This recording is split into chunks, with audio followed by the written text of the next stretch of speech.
I hope Mr. Trump treats this situation with the seriousness it deserves and works to demonstrate to the country that he has greater respect for women than this clip suggests. You hope he works to demonstrate respect for women? What are you talking about? It's too late in absolutely every way. First, it's October of an election year, and second, he's fucking 70. But Ryan was not the only outraged Republican. They lined up to disavow Trump's statements, each with a similar theme. I have 5 daughters, and what Mr. Trump said is offensive to me and my family. My wife and I, we have a 15-year-old daughter. I have a wife. I have a daughter. I have a mother. And I have 5 sisters. Although these were not my sisters, this wasn't my daughter, my wife, or my mother to whom Donald Trump was speaking, or of whom he was speaking. This was somebody's sister. This was somebody's daughter. In some cases, it may have been somebody's mother or somebody's wife. Look, as the son of a mother and the husband of a wife, what the fuck does that have to do with anything?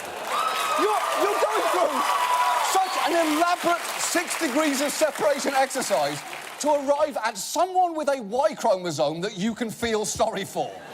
Now, as the weekend unfolded, numerous prominent Republicans actually began to formally withdraw their support for Trump, most notably the party's former nominee, John McCain, who put out a statement saying, "I will not vote for Donald Trump," a statement whose bravery was a little undercut by the fact it was his second attempt at a response, the first of which was much weaker. Senator John McCain just releasing a statement saying there are no excuses for Donald Trump's offensive and demeaning comments. No woman should ever be victimized by this kind of inappropriate behavior. He alone bears the burden of his conduct and alone should suffer the consequences. Except no, he alone does not bear the burden of his conduct because he alone did not make himself your party's nominee. All of you have consistently supported him through some absolutely heinous shit.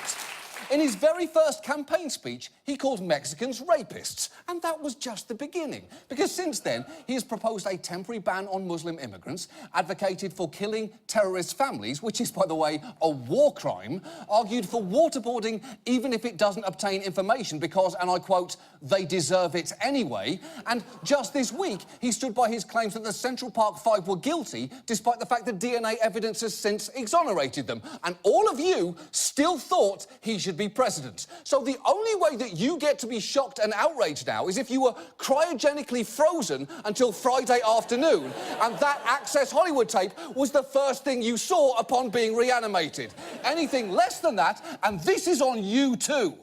And as for Trump himself, he still doesn't appear to realise how horrifying his remarks actually were, because during his apology, he was already trying to minimise the incident. Let's be honest. We're living in the real world. This is nothing more than a distraction from the important issues we're facing today. OK, now, first, I am genuinely disappointed to hear him say we are living in the real world. I had secretly hoped this whole election was a horrible dream. And not even my dream, the dream of a racist teenager who fell asleep while masturbating to internet porn. But second, this is not a distraction, nor is it even a surprise. If Jimmy Carter had been caught saying that stuff, sure, we would all be shocked.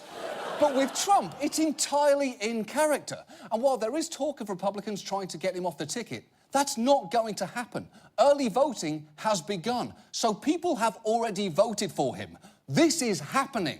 And in a way, perhaps we've always been heading to this historic moment. The first female presidential nominee versus the human embodiment of every backwards, condescending, Mad Men-esque boys' club attitude that has ever existed, rolled into one giant, salivating, dick-sized referencing, pussy-grabbing warthog in a red power tie.